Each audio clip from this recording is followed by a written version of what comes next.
John Orr, how you doing? Pretty good, Jason. How are you? I'm good. I appreciate you coming on this morning. Yeah, no, I'm excited. Thanks for sending me a quick note to join you. Yeah. John, where are you located? So I'm over in Philadelphia. I'm actually in South Philadelphia, and I always like to recognize that my home sits on the ancestral land of the Lenni Lenape tribe. Um, and so yeah, I'm kind of coming to you from my basement. and and you're with what institution?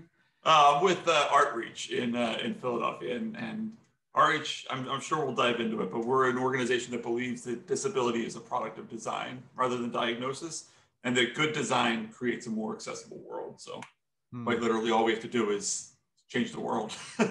Redesign it. Yeah, exactly. People like us did it the first time; they just got it a little bit wrong. So it's up to people like us to get the job done. Yeah. Yeah. Well, we're going to get into Outreach. How, have you always worked in arts and culture and in that arena? Yeah, so my career started. It's funny. I was just talking to someone else about this. I think my career in the arts is now old enough to both drink and have a master's degree. Uh, so I started in '97, just in some frontline positions with some bigger museums. I started off at the Franklin Institute. I was there for a few years. Ended up moving to the Academy of Natural Sciences. Was there for a few years. Went back to the Franklin because they're only a block away from each other. And somewhere in that transition, I was at the Academy of Natural Sciences, and I remember I saw all these people funneling into a room, and I asked them, I said, well, like, who are those people? Who are they? And someone said, oh, that's the board of directors. And now back then, I was maybe 22. I had no idea what a board of directors was.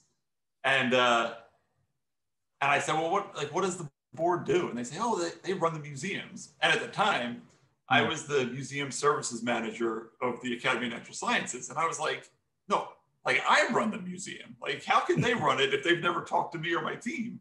Real quick, what's a services manager? A museum services manager basically is admissions, floor operations, making sure groups are where they are and behaving and all that stuff. Pretty much anything under the umbrella of the public's interaction with a museum. Okay. Kind of fell into my realm, and it just kind of got stuck in my crawl that this organization had a board of people who were making decisions without talking to others. And I remember I left there eventually, and I went to the Franklin, and I was walking around, and I was like, this place probably has a board too, one of those boards, and I don't know, I got fixated on it, and I thought if I ever run an organization, I'm going to run it differently. And then I was like, well, like, screw it. I'm going to go run one now. So I quit my job when I was 26 to go be an executive director.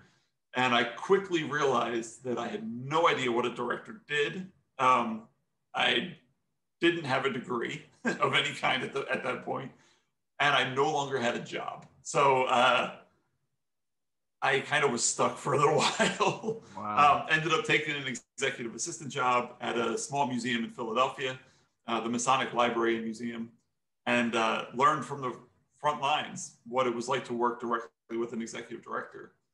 From there, moved on to the Fleischer Art Memorial in South Philly. Worked with a great director there named Matt Braun, who really helped show me what a good director could do if they centered the community in their work. And from there, I went on again to the Chemical Heritage Foundation, another science institution, as the director in the president's office. And from there, I ended up at Outreach. Wow, what a journey! So, yeah, did you grow up in Philly? Oh yeah, and that's it's a point of pride. I think one of the reasons I've been able to be successful is because I love my city a lot. I grew up in the city. I live in South Philly now. I have no real intention of leaving, although don't tell my partner that. She'll be upset with me. But yeah, I mean, this is my home, and I don't think that I'd actually be able to bring the same level of passion that I bring to Philadelphia and my work here to another city. At least not right away, not easily. Yeah. So those experiences at those institutions, well, let's get into outreach a little bit first before we get into the other thing. So outreach does a lot of different things, but let's hear it. Yeah. So, I mean, you heard my little spiel in the beginning about how we emphasize design as the pathway towards accessibility. At Outreach, we work really closely with the disability community to understand the barriers that they face with arts organizations across the region. And what we do is we elevate their voice. We used to say we co-created with the disability community, but I think that's kind of an understatement of how we do our work. I think what we're really good at is transferring the power that we have from the position that we hold in the city over to the disability community. So we give them, we empower them to bring their voices up and then to create actual change from the feedback that they give us. The way that we do that kind of works in a cycle. Mm-hmm. So we partner with 200 arts organizations, 220 arts organizations across the region. We listen to the disability community. We take their feedback. We then go and adapt programs at arts institutions that already exist, but just need a little bit of tweaking. Then we can build an audience for that arts organization from a network of human service agencies that we work with to go through the adapted program. And then once that happens, we listen to the people who went through it. And then we get their feedback and we readapt the program, and then we build a new audience. And it just kind of keeps going around in this cycle that allows us to make really quick advancements while building new audiences for the arts. And so that's kind of the biggest sort of push of outreach. And because we have so many connections with organizations, we can take on these really sort of really cumbersome, large-scale collaborations in Philadelphia that really drive the sector forward. I mean, when I came into outreach, we weren't really nationally known. We were serving about 13,000 people a year. Mm-hmm. But since we've sort of recentered the community at the core of our work, we've seen all of that kind of change. All right, so now we serve over 200,000 people a year. We are known nationally. We host an international conference every year on arts accessibility. And it's really just because we've taken the position of privilege that we hold as an organization, and we've used that position of privilege to empower others to make change in Philadelphia. As you're speaking, it seems to be that this is a model that can be applied for arts and culture and history institutions, even if the focus isn't accessibility and disability. They could do that for any type of outreach or programming or that cycle that you're talking about. Yeah, I mean, the approach that I applied at Outreach was one that I learned directly during my time at the Fleischer Art Memorial. When I was at Fleischer, we were trying to engage new immigrant and new refugee communities in Southeast Philadelphia. And we centered them at the core of the program expansion. And it had so much more impact turning power over to the community that moved Fleischer forward. And so when I saw the impact there, I thought, okay, so when I go to outreach, let me take the lessons learned from that previous experience and push them forward into outreach and see what happens. There was a time at outreach where our finances weren't great. And, you know, I literally went into it thinking, well, if nothing happens, we're probably going to be gone in 4 years anyway. So, you know, I'll embody the Philadelphia spirit of, you know, we'll go down swinging. We'll take a shot and see what happens. And we just changed our approach. We kind of really scaled down our operations to focus on what we were really good at. And then we leaned into it really, really intentionally. And, you know, the result was that we experienced a lot more success going forward. And so we've stabilized the finances, we've grown the programming, and we've become, you know, a resource for people across the country, and even a little bit beyond the country. on some best practices in arts, accessible arts engagement.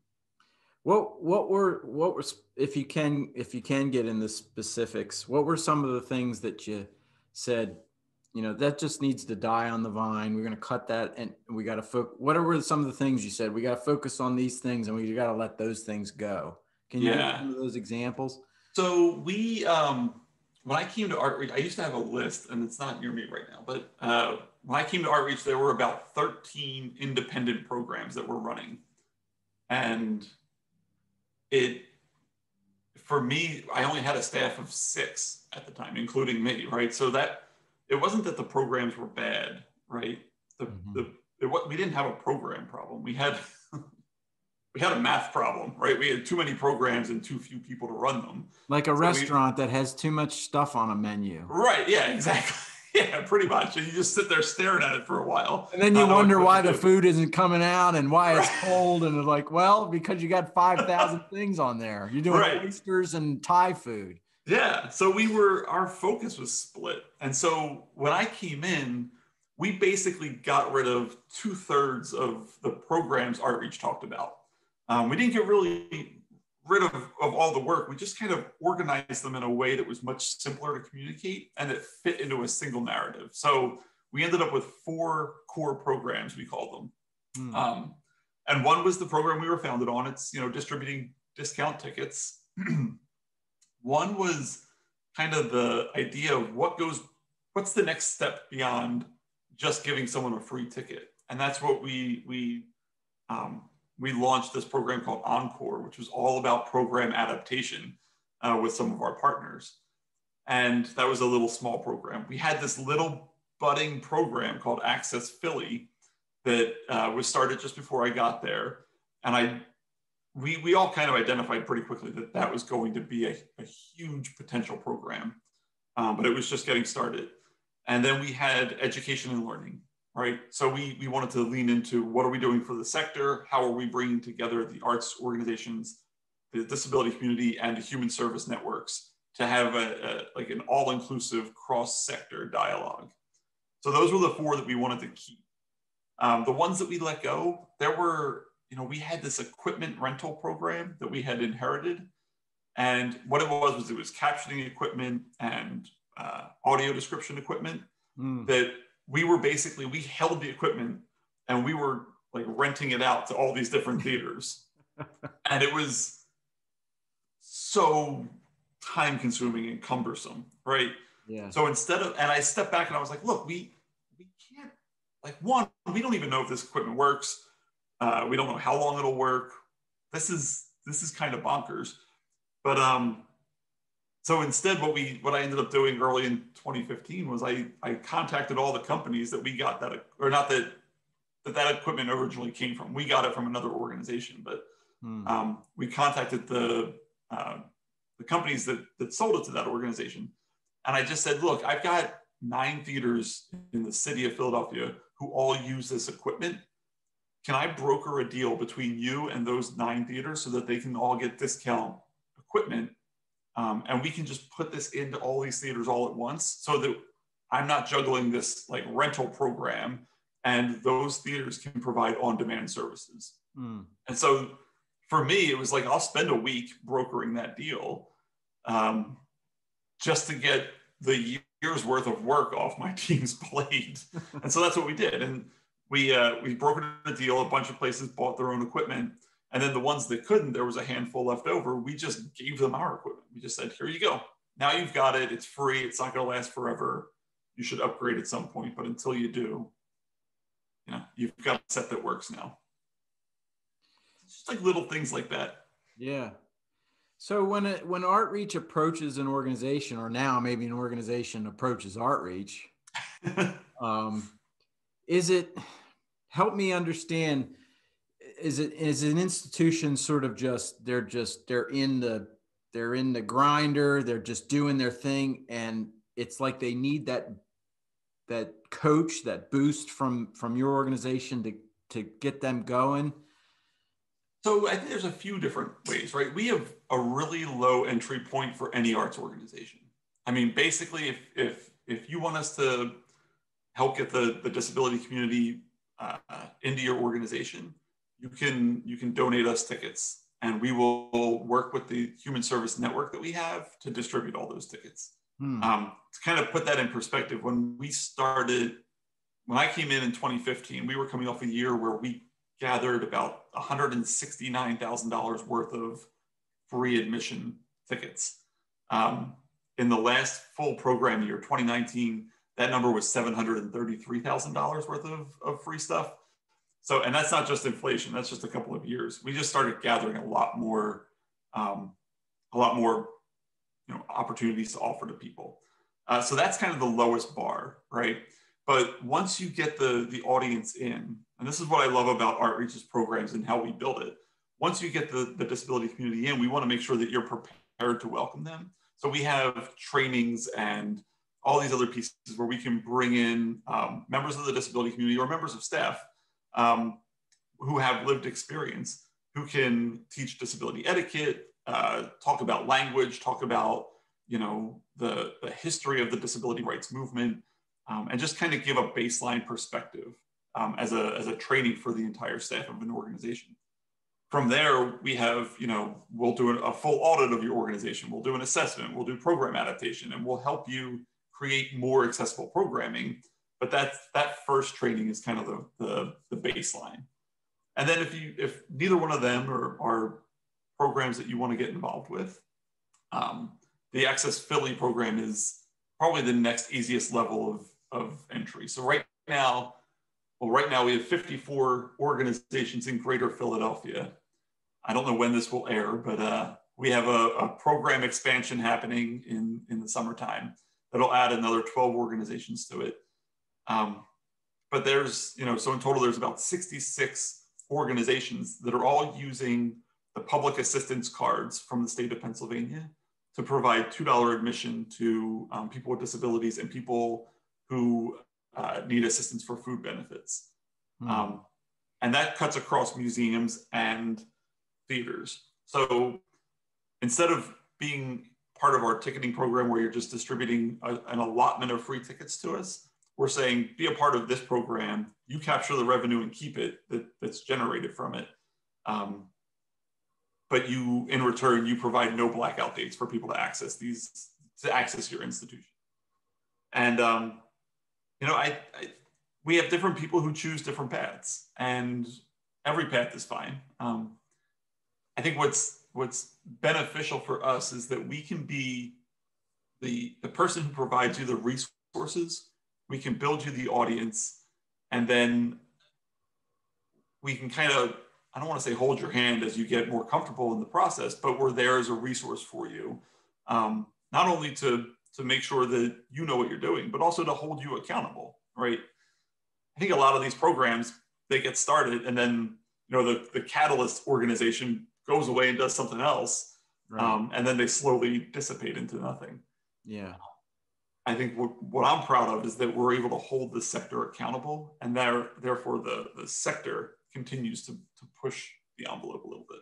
How are you finding the smaller and mid-sized institutions? How are they faring with partnering with Outreach or not? Or, what are what are their challenges? What's the SWOT analysis for those places? Yeah, so it's funny. I think the smaller and mid-range places are a little bit easier to work with, just because they're more nimble, and they're a little bit, right? In a lot of ways, they're like Outreach. We're so small and we fly under the radar for so many like big funders and other things that we can take a risk and completely fail and just get up, dust ourselves off, and it's like no big deal. We just keep moving forward. I think for some of the smaller mid-sized organizations, they kind of have that same scrappy mentality where they're like, yeah, we would love to do this. We don't have a ton of money. We understand that. So we come in and we provide the resources that we can. I think it's when we get to the bigger organizations, right, that you hit this level of bureaucracy that's tough to get accessibility to bubble up to the top layers of that organization from a strategy perspective. Whereas with the smaller mid-range organizations, like I can generally reach out to, I I feel comfortable reaching out to any ED or president of a cultural organization, but the likelihood of Outreach's leadership getting in front of the leadership of small and mid-range organizations and convincing them of the sort of theory behind why we do the work that we do is way higher than us getting into, you know, the big giant organizations that we have in the city. Yeah. Can you talk a little bit about STAMP? Oh yeah, that's our our newest program that we took over. So STAMP was all credit due to the Cultural Alliance of Greater Philadelphia. They started STAMP in 2014, I think it was, and basically the idea was, how do we get high school students to engage with museums in Philadelphia? And so STAMP stands for Students at Museums in Philly. Provides free admission to any high school student in the city. We found out in June of 2020 that GPCA was discontinuing the program. Okay. And I think there's a lot of reasons they made that decision. There's a leadership transition that they're going through right now, and I think that they might be at a point that Outreach was at in 2015, where we were kind of looking at where we should invest our resources. Yeah. For whatever reason, they dropped the program, and as soon as that happened, I was like, pick it up. It hit me in the gut so hard. I was just like, wait a second, like, we're in the middle of a year where school funding, especially arts funding in schools, has just been decimated. It's going to continue to be decimated. The likelihood of field trips to museums is going to be so much lower post-COVID, and was already on the decline anyway. It felt like a natural fit for us to pick that program up, since we're used to these big collaborations. So we stepped in. We worked with the Cultural Alliance on a transition plan. We got a little bit of seed funding to keep it going from the Kimmel Family Fund, and yeah, we've been kind of off and running. I think what's interesting with it is that we like went back and simplified it a little bit. I think the program used to run with an app on a phone, and we kind of just were like, we're not going to pay for the app. We're not going to waste money on that technology. Every high school student in Philadelphia gets a student ID. That can be the identifier. And if they use that identifier at all these museums, we can collect real-time admission data on what's happening at all of the sites. And so that was the baseline. We were like, okay, we'll run it a little bit more efficiently. But the big piece to it is, how do we take high school students in Philly and use the STAMP program as a way for high school students to bolster college applications and support curriculum ideas in their education, so that we can better position students to kind of support their college applications in a much more dynamic way than has been done in the past. And what does it mean when we can step back and say, okay, we've got a network of places that are welcoming teens, or at least saying that they're welcoming teens? What does it look like to start setting up, teen lounges, either during the school day or after the school day, at all of these different institutions, and creating all these different entry points for teens to engage with the arts? So I'm super jazzed about it. I can't wait for it to get off the ground and really kind of get moving. Yeah, that's cool. If you don't mind, maybe we could chat a little bit about obviously behind the scenes, there's got to be there's fundraising involved with the organization and the growth of Outreach over the years. Can you talk a little bit about your fundraising activities over the years and how it evolved? Yeah. I mean, so we're pretty stubborn.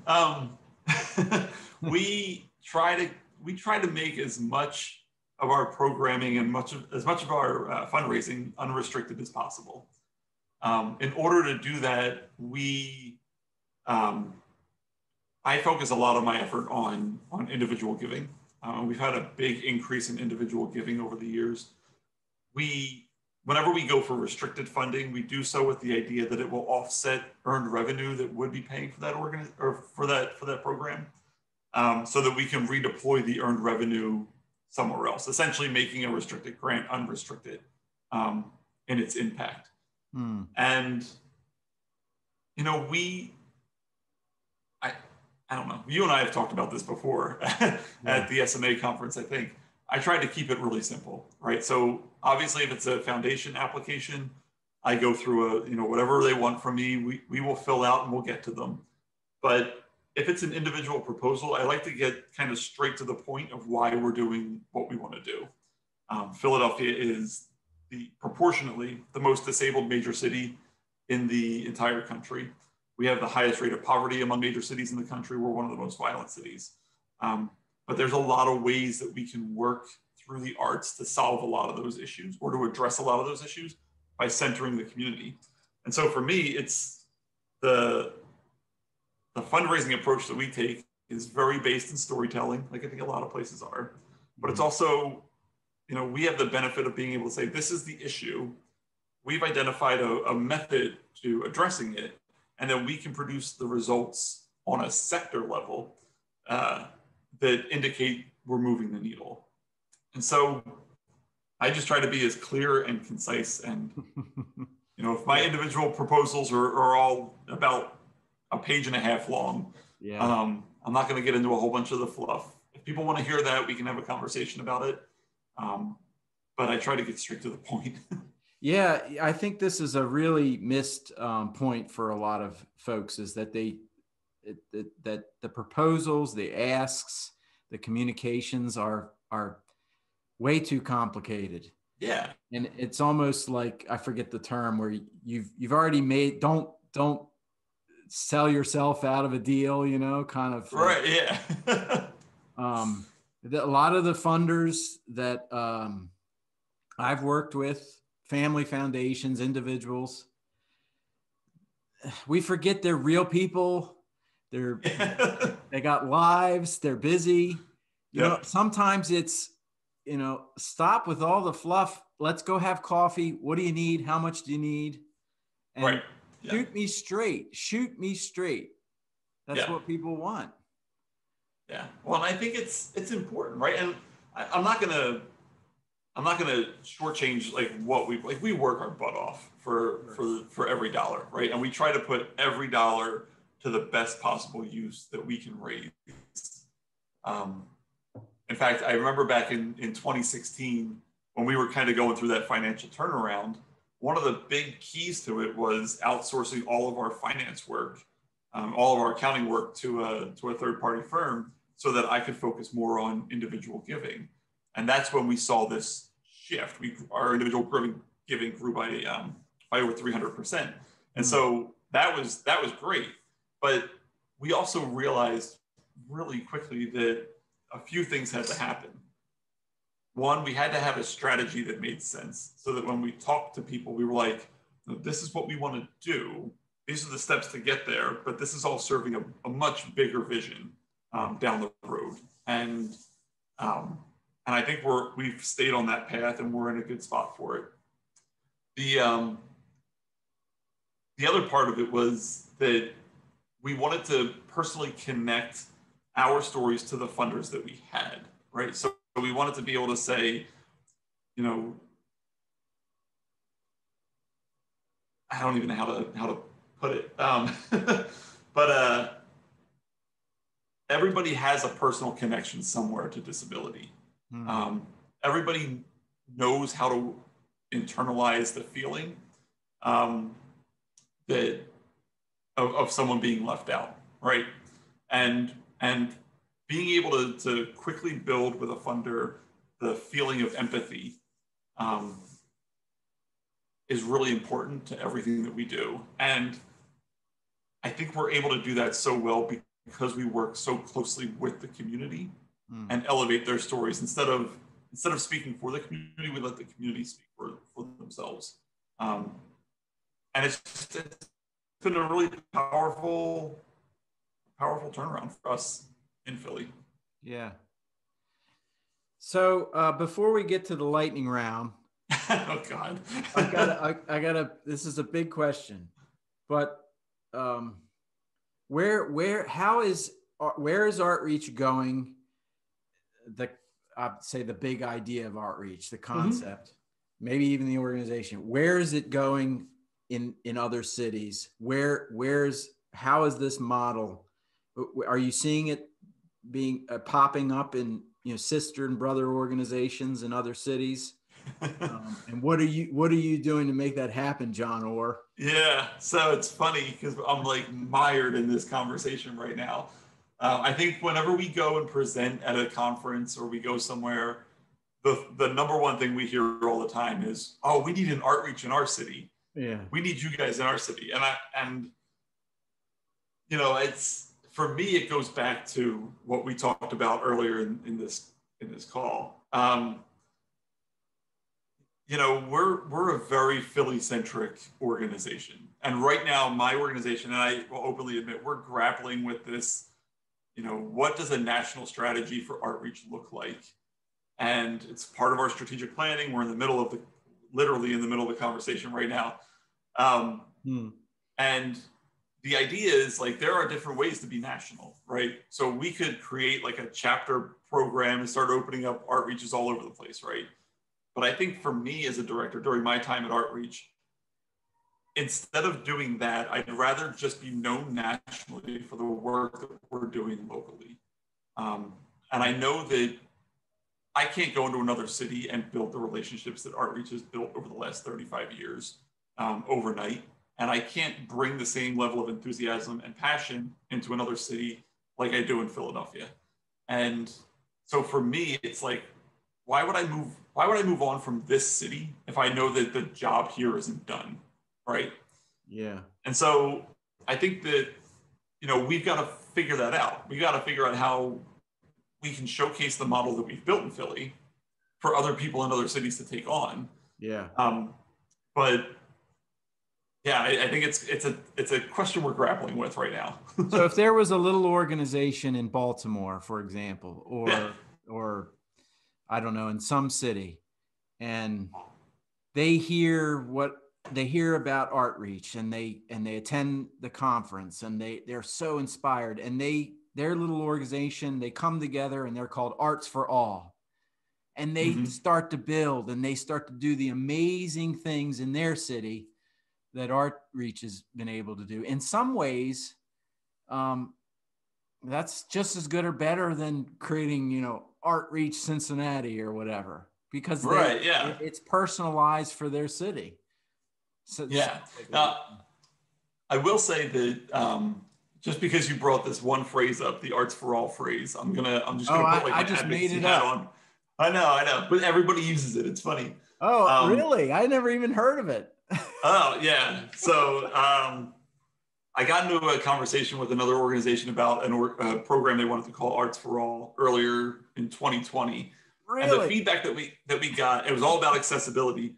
And the feedback that we got from the disability community, tangentially, it was in another conversation, was that organizations that use the phrase Arts for All to describe their accessible programming are ignoring the specific needs that the disability community has, right? You're not naming the community. And in fact, some members of the conversation likened the idea of Arts for All with All Lives Matter, right? If you say All Lives Matter, you're leaving out the fact that there are specific issues that affect the Black community in much different ways, right? And that's why there's this negative connotation to All Lives Matter. Same with the disability community. If you say Arts for All, you're still ignoring the specific barriers that the disability community faces in arts engagement. So that's just that's one. I'll just take my advocacy hat back off now. I'm glad I accidentally brought that. I swear I had never heard that term. I just made it up on this Zoom. Yeah. Well, the problem is a lot of people just make it up and they always come up with that one. And we're like, damn it, man, no, just say it's accessible programming. Yeah. But yeah, I think for any other city that wants to get started, I mean, I don't know. I'm having a conversation on Thursday with Artreach's founder, and she started the organization back in '86, 4 years before the ADA was even a thing. And she just did it. Like, she didn't worry about how to do it. She just said, I'm going to do it. She was a choreographer who was tired of seeing empty theaters. So she started asking her friends for free tickets and giving them out to people who didn't have access. Yeah. And, I think at some point, some organizations just have to take or people just have to take a step. And I think if you care enough about your city and like your area, then you're the right person to make that step happen. So yeah, I think anyone who wants to get it started, obviously I'm happy to talk to anybody about to calm any nerves, but they should just go out and make it happen. Yeah. Can you plug the conference before we do the lightning round? Oh yeah, for Artreach, yeah. So our Artreach conference is September 21st through the 22nd. Or sorry, September 21st through the 23rd of 2021. The whole thing is virtual. It'll all be captioned. It'll all be ASL interpreted, and it's a 3-day conference. It's about half-day sessions or multiple sessions over the course of a half a day, and the entire conference is about $100 to go to. I think if you go to art-reach.org/conference, you'll see more information about it. And yeah, it's fun. We're pulling in proposals from all over the world. Last year we had about 250 attendees from 10 different countries. So it's fun. It's using the leverage that we can within the accessibility in the arts community to just help people learn a little more. In the video, I'll put the website stuff and information about it. Awesome. Cool. Yeah. All right. So you ready? This is some tough questions. Yeah. This is okay. I'll just be like frozen for a minute as I think about all the lightning round answers. I'll pretend like my Zoom froze. All right. The first one. You've got to pick. You can't have both. Sushi or a cheesesteak? Oh, cheesesteak. 100% every time.